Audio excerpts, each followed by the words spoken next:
Hello students, how are you. आज हम कक्षा 7 में हिंदी विषय में चैप्टर 3 कुत्ते की वफादारी पर बात करते हैं। हम हमारे पार्ट 1 वीडियो में पाठ को समझ चुके हैं और कहानी पढ़ चुके हैं। अब हम हमारे पार्ट 2 वीडियो में अभ्यास के कुछ प्रश्न समझ चुके हैं और लिख भी चुके हैं। आज हम हमारे पार्ट 3 वीडियो में स्वाध्याय के कुछ प्रश्न पर चर्चा करते हैं। पेज नंबर 14 निकालो, उसमें प्रश्न नंबर 2 नीचे दिए गए प्रश्नों के उत्तर लिखिए। उसमें सबसे पहला प्रश्न, रात को कुत्ता पड़ाव की रखवाली कैसे करता था। रात को कुत्ता पड़ाव की रखवाली कैसे करता था। कुत्ता अपने मालिक का वफादार था। वो जब पड़ाव की रखवाली करता था तब वह सावधान रहता था। पड़ाव के पास चोर लुटेरे आते थे तो उन्हें वह भोंक भोंक कर दूर भगा देता था। इस तरह कुत्ता पड़ाव की रखवाली करता था। फिर प्रश्न नंबर 2, सेठ ने बंजारे के साथ कौन सी शर्त रखी। सेठ ने बंजारे के साथ कौन सी शर्त रखी। लाखा बंजारा ने सेठ से कुछ रुपए उधार लिए थे। सेठ रुपए देने पर उसके पास से अमानत के रूप में कुछ गिरवी रखवाता है। लाखा बंजारा के पास गिरवी रखने के लिए कुछ भी नहीं था, तो लाखा बंजारा से सेठ ने उसका कुत्ता गिरवी रखवाया था। सेठ ने कहा, जब तुम सूद समेत अपने पैसे मुझे लौटा दो, उस समय अपने कुत्ते को यहाँ से ले जाना। फिर देखो बच्चों, प्रश्न नंबर 3, सेठ ने कुत्ते को क्यों मुक्त कर दिया। यही प्रश्न हमारे अभ्यास में प्रश्न नंबर 2 में प्रश्न नंबर 5 है। ठीक है। फिर है प्रश्न नंबर 4, इस कहानी से क्या शिक्षा मिलती है। मतलब कि कुत्ते की वफादारी कहानी से हमें क्या सीखने को मिलता है। कुत्ते को आता देख लाखा बंजारा ने उस पर लाठी का प्रहार किया। लाठी के प्रहार करने से कुत्ते की मृत्यु हो गई। इस कहानी से हमें यह सीखने को मिलता है कि हमें जल्दबाजी में कोई भी कार्य करने का निर्णय नहीं लेना चाहिए। जल्दबाजी में कार्य करने से हमें पछताना पड़ता है। इस कहानी से हमें यह सीख मिलती है कि हमें लाखा बंजारा की तरह पछताना ना हो, तो हमें कोई भी कार्य सोच समझकर करना चाहिए। फिर देखो पेज नंबर 15 में प्रश्न नंबर 3, नीचे दिए गए वाक्यों में रेखांकित शब्द का लिंग परिवर्तन करके वाक्य फिर से लिखिए। कुछ शब्द दे रखे हैं, उनका हमें लिंग परिवर्तन करना है। स्त्रीलिंग है तो हमें पुल्लिंग करना है, पुल्लिंग है तो हमें स्त्रीलिंग करना है। उसमें एक उदाहरण भी दे रखा है, घोड़ा दौड़ रहा है। हमें इसका स्त्रीलिंग वाक्य बनाना है, जैसे घोड़ी दौड़ रही है। फिर फर्स्ट नंबर पर सेठ ने कहा, रुपये तो मैं दे दूंगा। हमें उसका वाक्य परिवर्तन करना है। ठीक है। चलो बच्चों, फर्स्ट सेठ ने कहा रुपये तो मैं दे दूंगा, उसका हमें लिंग परिवर्तन करके वाक्य बनाना है। वाक्य मैंने लिख रखा है, ऐसे कि ऐसे आपको अपनी नोटबुक में लिखना है। सेठानी ने कहा रुपये तो मैं दे दूंगी। फिर बंजारे को बहुत दुख हुआ। हमने इसका लिंग परिवर्तन किया है, बंजारिन को बहुत दुख हुआ। फिर है ऊंट की पीठ पर सामान लदा है।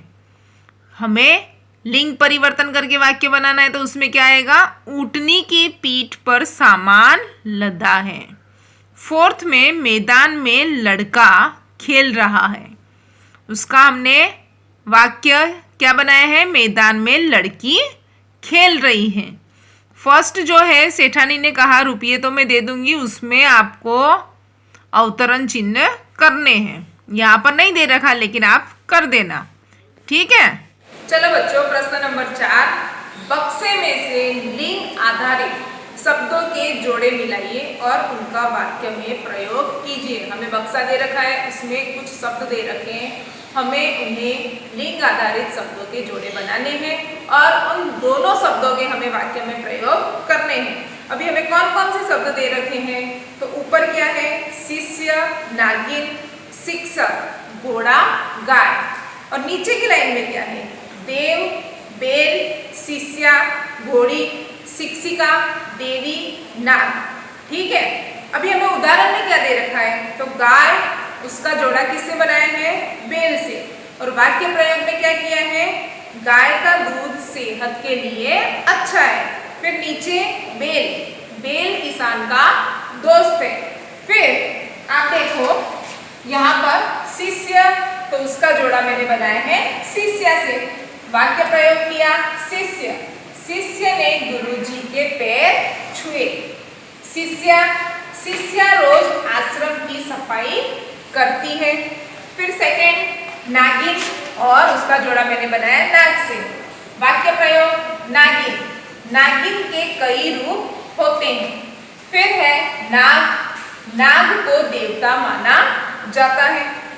थर्ड नंबर पर शिक्षक शिक्षिका। वाक्य शिक्षक, शिक्षक सभी के लिए पूजनीय होते हैं। फिर है शिक्षिका, शिक्षिका का वाक्य प्रयोग हमारी वर्ग शिक्षिका, वर्ग शिक्षिका यानी क्लास टीचर हमें बहुत प्रिय है। फिर फोर्थ नंबर पर घोड़ा, उसका हमें घोड़ी से जोड़ा मिलाना है।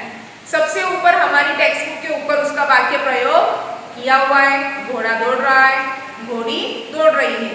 हम यह वाक्य प्रयोग कर सकते हैं। इसके अलावा भी अगर हमें वाक्य प्रयोग करना हो तो हम कर सकते हैं। फिर गाय, उसका जोड़ा बनाया है हमने बैल से, और उसका जोड़ा बनाकर वाक्य प्रयोग उदाहरण में कर रखा है। ठीक है, चलो बच्चों प्रश्न नंबर 4 में देव देवी, उसका वाक्य मैंने प्रयोग किया है। देव, देव प्रसन्न होकर वर मांगने को कहते हैं। फिर है देवी, लक्ष्मी देवी की पूजा सबसे बड़ी होती है। फिर बच्चों हम संज्ञा समझते हैं। संज्ञा किसे कहते हैं? संज्ञा यानी नाम, किसी भी व्यक्ति का नाम, नदी का नाम, स्थान का नाम, पर्वत का नाम। अभी बच्चे का जन्म होते वक्त अगर नामकरण न होता तो किसी भी व्यक्ति को पहचानना बहुत ही मुश्किल होता। ये संज्ञा एक तरह का नाम है। संज्ञा समझने से पहले हमें संज्ञा की व्याख्या, अर्थ समझना होगा। संज्ञा किसे कहते हैं? किसी व्यक्ति, वस्तु, स्थान अथवा भाव के नाम को संज्ञा कहते हैं। किसी व्यक्ति, वस्तु, स्थान अथवा भाव के नाम को संज्ञा कहते हैं। संज्ञा के 3 भेद हैं, व्यक्तिवाचक संज्ञा, जातिवाचक संज्ञा और फिर है भाववाचक संज्ञा। लेकिन हमारी पाठ्य पुस्तक में 2 ही संज्ञा दे रखी है, व्यक्तिवाचक संज्ञा और जातिवाचक संज्ञा। तो हम ये 2 ही समझेंगे। ठीक है, चलो बच्चों पेज नंबर 15 में देखो, संज्ञा पहचानिए। संज्ञा किसे कहते हैं हम समझ चुके हैं। ठीक है, और संज्ञा के कितने भेद हैं वह भी हम जान चुके हैं। अभी संज्ञा समझने के लिए यहाँ पर पेज नंबर 15 में 3 उदाहरण दे रखे हैं, हम देखते हैं और समझते हैं। सैनिक हमारे देश की रक्षा करते हैं, हमें देश की प्रगति के बारे में सोचना चाहिए। गंगा भारत की पवित्र नदी है। ठीक है, चलो बच्चों हम भाषा सज्जता समझते हैं। भाषा सज्जता में हमने संज्ञा किसे कहते हैं समझ चुके हैं। संज्ञा में 3 भेद है, लेकिन हम 2 भेद पर ही बात करते हैं और समझते हैं। एक व्यक्तिवाचक संज्ञा और दूसरा जातिवाचक संज्ञा। अभी ये व्यक्तिवाचक संज्ञा किसे कहते हैं? किसी खास व्यक्ति, प्राणी या स्थान को सूचित करने वाली संज्ञा को व्यक्तिवाचक संज्ञा कहते हैं। किसी विशेष व्यक्ति, प्राणी या स्थान, जैसे कि मैंने उदाहरण लिख रखे हैं। शाहरुख खान मुंबई में रहते हैं। शाहरुख खान एक विशेष व्यक्ति है, फेमस है। फिर है महेंद्र सिंह धोनी, भारतीय क्रिकेट टीम के सर्वश्रेष्ठ खिलाड़ी हैं। महेंद्र सिंह धोनी ये भी एक प्रसिद्ध व्यक्ति है। तो यहाँ पर क्या दे रखा है? किसी खास व्यक्ति, तो ये दोनों खास व्यक्ति हैं। प्राणी या स्थान को सूचित करने वाली संज्ञा को व्यक्तिवाचक संज्ञा कहते हैं। स्थान, मुंबई एक विशेष स्थान है, तो यहाँ पर शाहरुख खान, मुंबई, महेंद्र सिंह धोनी ये व्यक्तिवाचक संज्ञा हुई। ठीक है, अभी हम बात करते हैं जातिवाचक संज्ञा, जो शब्द संपूर्ण जाति का बोध कराते हैं। एक पूरी जाति, उसे जातिवाचक संज्ञा कहलाते हैं। जैसे कि कक्षा में बच्चे बैठे, कक्षा एक पूरा वर्ग हुआ, बच्चे मतलब कि सारे बच्चे एक पूरी जाति, तो ये क्या हुआ? जातिवाचक संज्ञा हुई। ठीक है, फिर है सैनिक, सैनिक लड़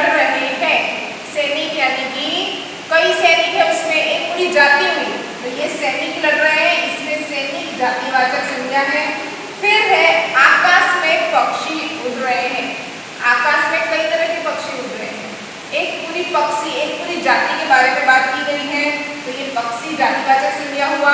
जो शब्द संपूर्ण जाति का बोध कराते हैं वे जातिवाचक संज्ञा कहलाते हैं। अब हम हमारी पाठ्य पुस्तक पर ध्यान देते हैं। चलो बच्चों, पेज नंबर 16 निकालो। ऊपर क्या दे रखा है? भाषा सज्जता। भाषा सज्जता यानी मैंने आपको समझाया था एक तरह का व्याकरण, ग्रामर है ये, ठीक है। नीचे दिए गए वाक्यों को पढ़िए, रेखांकित शब्दों को ध्यान से देखिए। आशा विमान चलाती है। विमान कौन चला रहा है? आशा। नर्मदा गुजरात की सबसे बड़ी नदी है। कौन सी नदी गुजरात की सबसे बड़ी नदी है? नर्मदा। हिमालय भारत का सबसे ऊंचा पर्वत है। भारत का सबसे ऊंचा पर्वत कौन सा है? हिमालय। नीम गुणकारी पेड़ है। कौन सा पेड़ गुणकारी है? तो नीम।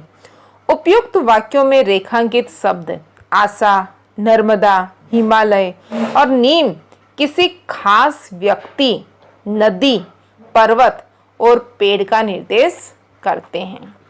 व्यक्तिवाचक संज्ञा, उसका अर्थ दे रखा है। किसी खास व्यक्ति, प्राणी या स्थान को सूचित करने वाली संज्ञा को व्यक्तिवाचक संज्ञा कहते हैं।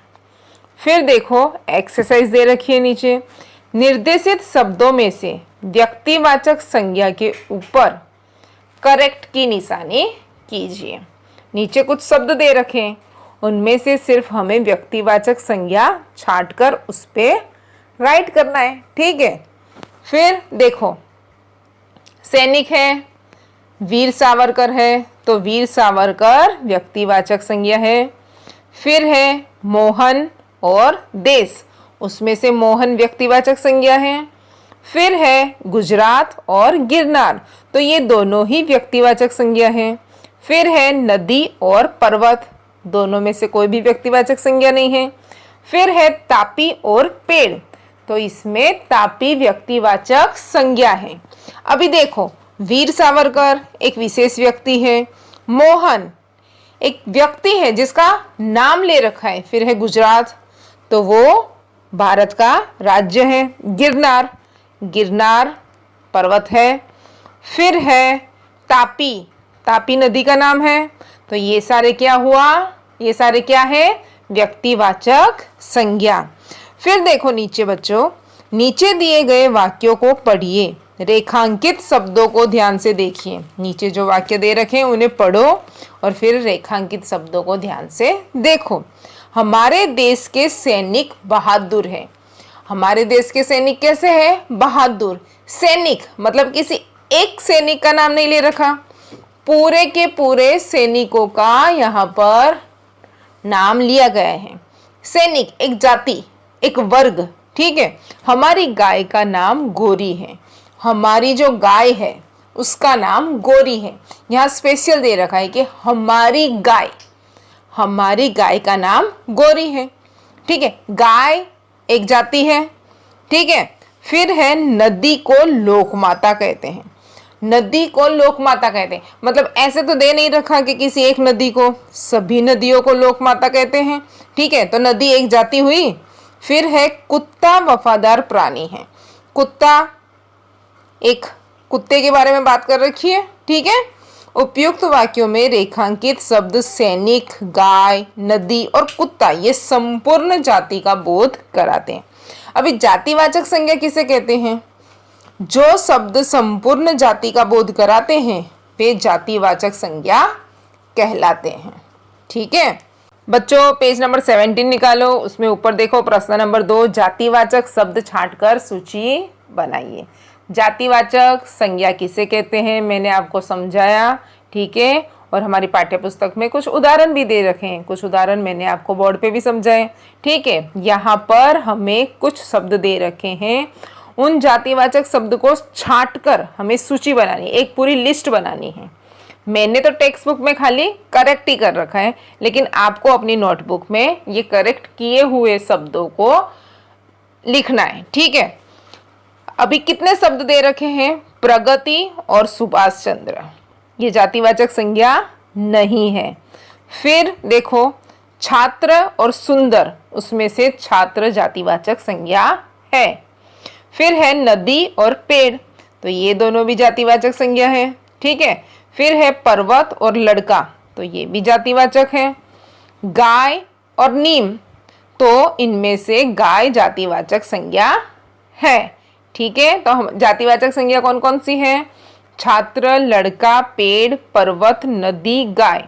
ठीक है। अभी छात्र यानी कि सभी छात्रों की बात की गई है।